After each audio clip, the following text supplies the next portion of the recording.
Don't ban photos of skinny models.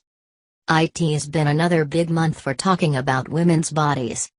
Just as the White House hosted the first United States of Women Summit meeting, which culminated in Oprah Winfrey's noting, in conversation with Michelle Obama, "We live in a world where you are constantly being bombarded by images." Across the ocean, the new mayor of London was announcing a policy that would ban ads on public transport that might cause women to feel pressured into unrealistic expectations surrounding their bodies.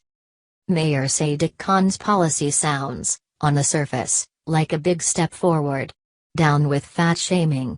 But it is, rather, an old idea, and one that reinforces stereotypes instead of grappling with the real issue: how do we change the paradigm altogether?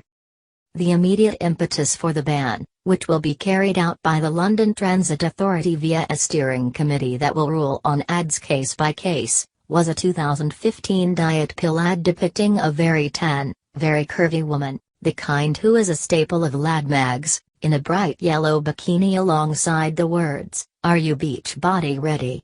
The implication was that if you had not achieved the unrealistic proportions of a Barbie, you were not.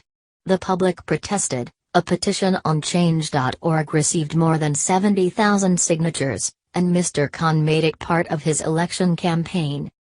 The regulation follows decisions by the Advertising Standards Authority of Britain to ban certain ads, such as a Gucci shot that depicted what was deemed an unhealthily thin young woman.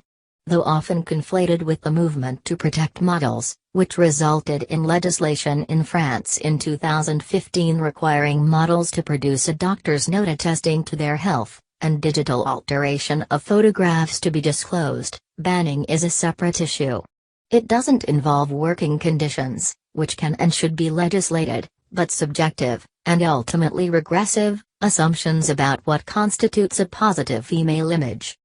While I have no doubt that Mr. Khan had the best intentions, he made a reference to his desire to protect his daughters, and there is no question that studies have shown that depictions of thin women in idealized or overly airbrushed photographs can be an important factor in eating disorders and other types of body dysmorphia. I do not believe banning is the answer. And I say that as someone with 2 daughters, and a son, who is acutely aware of the distortions of the fashion world and their dangers. It's not just because, as Mr. Khan or any other parent well knows, banning something simply makes it much more intriguing.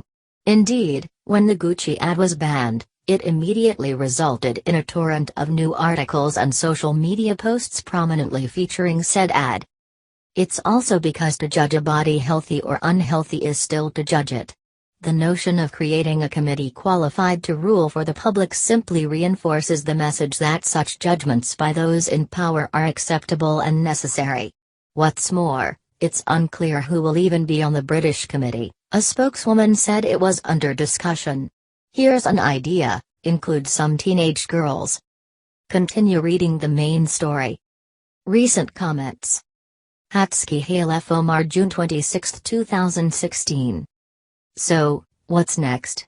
No more Calvin Klein ads with 20-something-year-old guys showing washboard ABS, because it makes me feel inadequate. And Diane, June 26, 2016.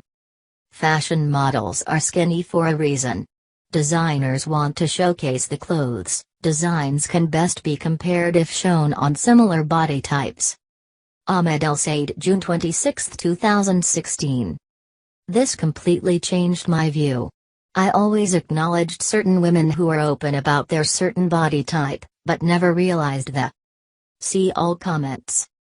Just because a judgment is supposedly coming from a good place does not obviate the fact that it's a personal judgment, handed down from afar by a third party, bringing another set of prejudices and preconceptions to bear.